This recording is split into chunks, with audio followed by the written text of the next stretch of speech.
Hey, how's it going, guys? I've got the DOOGEE V30 smartphone here.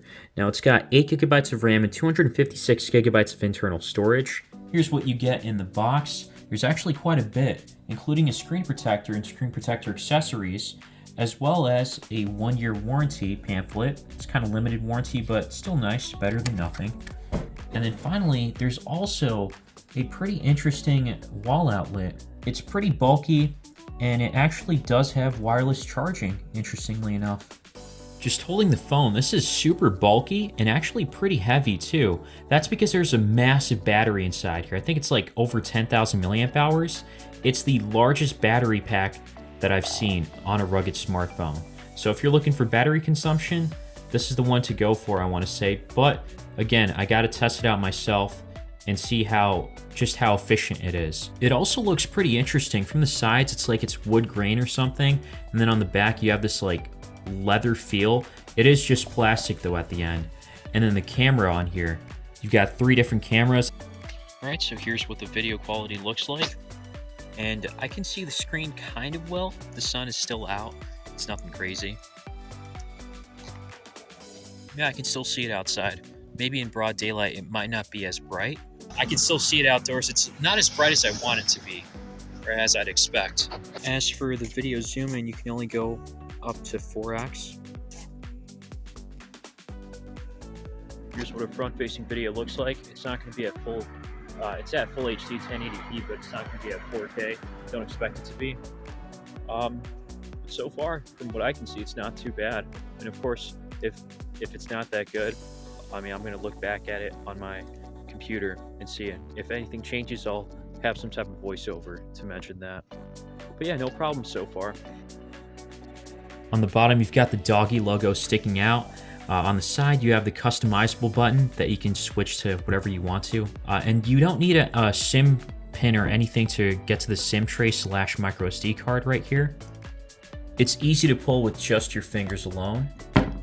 And then on here, you can see that you can put either 2 SIMs or 1 SIM and 1 SD card or micro SD card.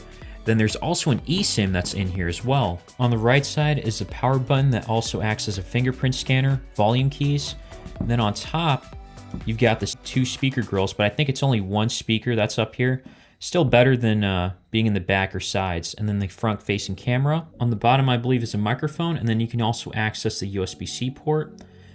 And on top here, you can actually remove this piece, which shows like the quick specs and overview of the phone. You can actually remove this part, and there is a screen protector that's already installed on here. Oh, also the speakerphone's on top there. Out of the box, there's a decent amount of bloatware, it seems like, or a decent amount of apps on here, but it doesn't take up too much storage space. I mean, granted, you've got a ton of storage space here, just 13 gigabytes used out of 256, so that's nice.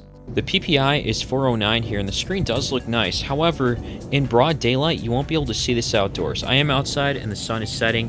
Even when it's a little higher, you can still probably view this, but in broad daylight, you're gonna have some trouble. It's not too bright. Solution for this, behind the portable monitor, there is a kickstand that's integrated in there. Alright, so and you can extend it if look need at that. be. These speakers, they sound tinny, they're not too good.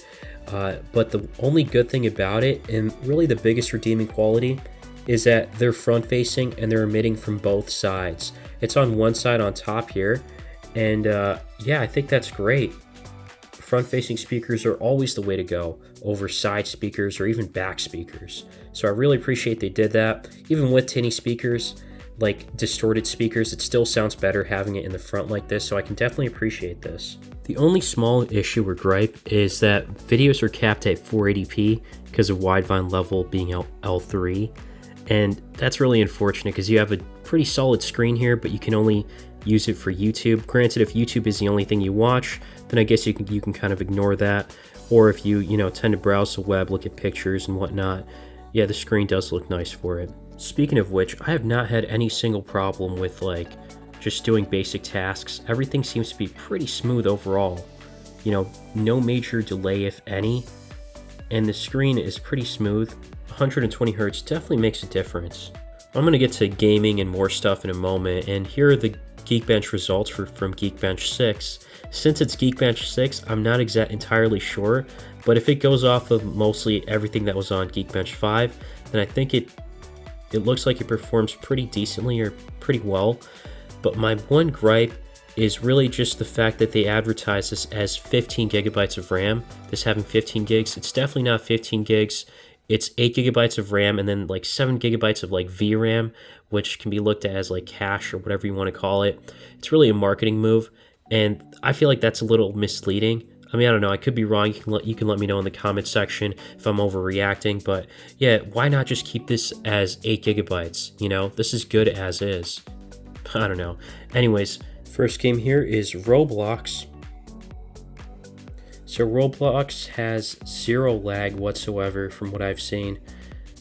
It runs pretty smoothly on basic graphics settings.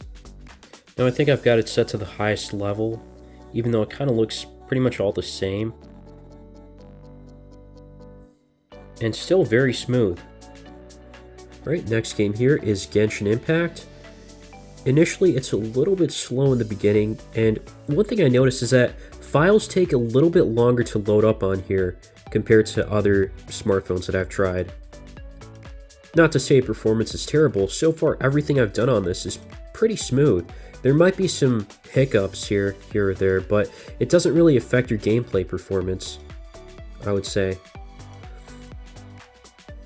If you feel like that's too inconvenient, you can set it at the lowest graphic quality. Right now it's set to low, but if I step it up to medium, it says it's going to be overclocked. So I think it's going to run pretty poorly. Yep, and it looks a little bit better, but yeah, you definitely notice a lot more hiccups and frame rate drops. It's definitely not as smooth. Yeah, it's kind of like, in some ways, I mean, of course, you like the graphics, but if it's not playable, then it's probably not worth it. Just looking around, you tend to lag. Actually, it's not as bad as I thought it would be in some areas. Oh, let's see, we got some fights here.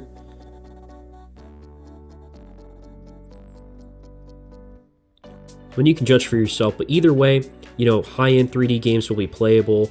Anything you throw at this, it'll work at the lower graphic settings really well.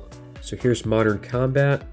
I was only able to up the ante to 60 FPS, and it definitely looks a lot smoother. Oops, I don't notice any delays. If at all, they're so minimal. Again, it won't affect your performance. So gaming is pretty good on here. Performance is great. Everything I've thrown at it, it works well.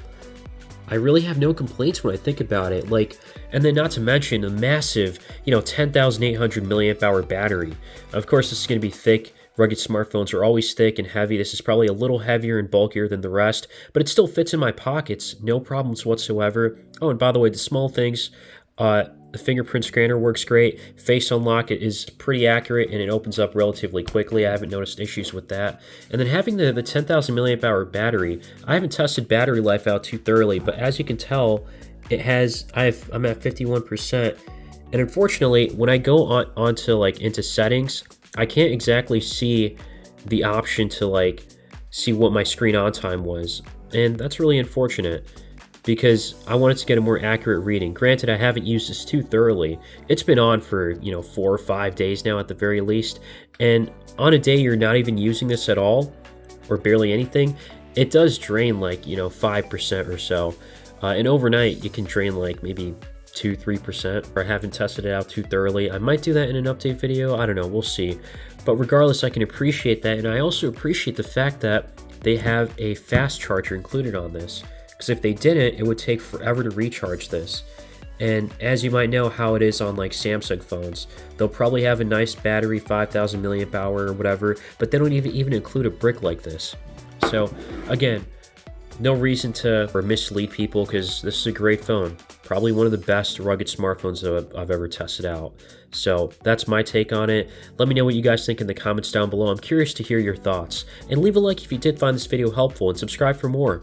As always, thanks for watching.